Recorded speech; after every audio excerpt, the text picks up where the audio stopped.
이 도널드 트럼프 대통령이 차기 대선 공식 출마 선언에 임박했다라는 소리 나오고 네, 있어요. 그렇죠. 2024년에 대선인데 2년 남았는데요. 벌써부터 차기 대선에 출마할 것이다 하는 그런 설이 있고 빠르면 이달 중에 대선 출마를 선언할 수 있다고 측근들에게 트럼프 전 대통령이 말했다는 그런 얘기가 좀 아니 다음 대통령 선거가 아직도 2년 한 넉 달 네, 정도 남았는데 그렇죠. 너무 빠른 출마 아니에요? 맞아요. 그렇습니다. 그래서 CNN은 관계자 말을 인용해서 트럼프 전 대통령의 계획이 지금 앞당겨졌다 이렇게 보도했어요. 아하. 원래는 오는 11월 중간 선거 결과가 나오면 지금으로서는 민주당이 상당히 고전할 거로 예상하잖아요. 공화당이 승리 거두면 그 이후에 자연스럽게 출마를 발표할 것으로 예상했는데 그것보다 한 몇 개월 더 앞당겨서 지금 발표할 것으로 이렇게 보여지는데 그 이유는 지금 연방 하원에서 그 연방 의사당 폭동 사태에 대한 지금 청문회가 열리고 있잖아요. 예. 그것 때문에 좀 아무래도 시기에 영향을 받는 것 같다는 분석이 나오고 있습니다. 그러니까 이 캐서린 허치슨 네. 이 사람이 이제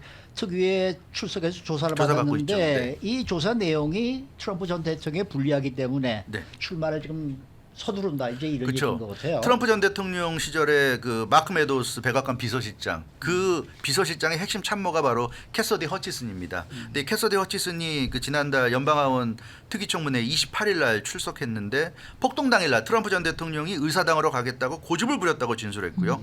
그러다가 경호원이 말리니까 경호원 목을 졸랐다고 그럽니다. 트럼프 대통령이. 그리고 운전대를 탈취해서 트럼프 대통령이 그렇죠. 직접 운전을 해서 가려고 했다. 이런 아주 트럼프 대통령에게 불리한 증언을 했고요.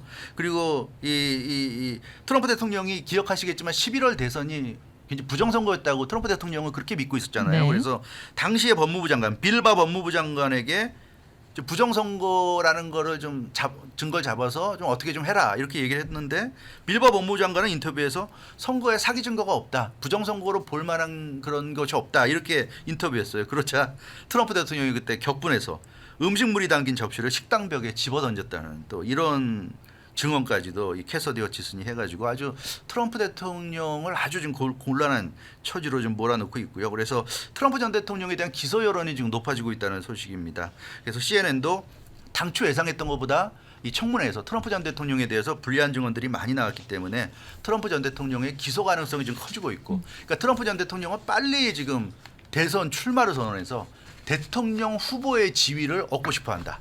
그래야 대통령 후보로서 지위를 가지고 본인을 보호할 수 있고 본인을 기소한다 그러면 정치적인 탄압이다 이렇게 주장하려고 한다는 거죠. 한국에서도 지금 뭐 이재명 그 민주당 대선 후보가 대통령 선거 탈락하고 바로 자기 지역구도 아닌 엉뚱한 지역구에 나와서 지금 국회의원이 됐잖아요. 이제 그게 이제 비슷한 얘기죠. 방탄 어떤 이 본인의 어떤 여러 가지 혐의를 국회의원 신분으로서 좀 막으려고 한다는 의혹을 받고 있는데 트럼프 전 대통령도 좀 비슷한 그런 좀 생각을 하고 있지 않은가 하는 그런 얘기들이 나오고 있는데 아무튼 정말 예측대로 전격 대선 출마를 선언할런지 아주 좀 궁금한 상황입니다. 수고 많으셨습니다. 주영석 기자였습니다.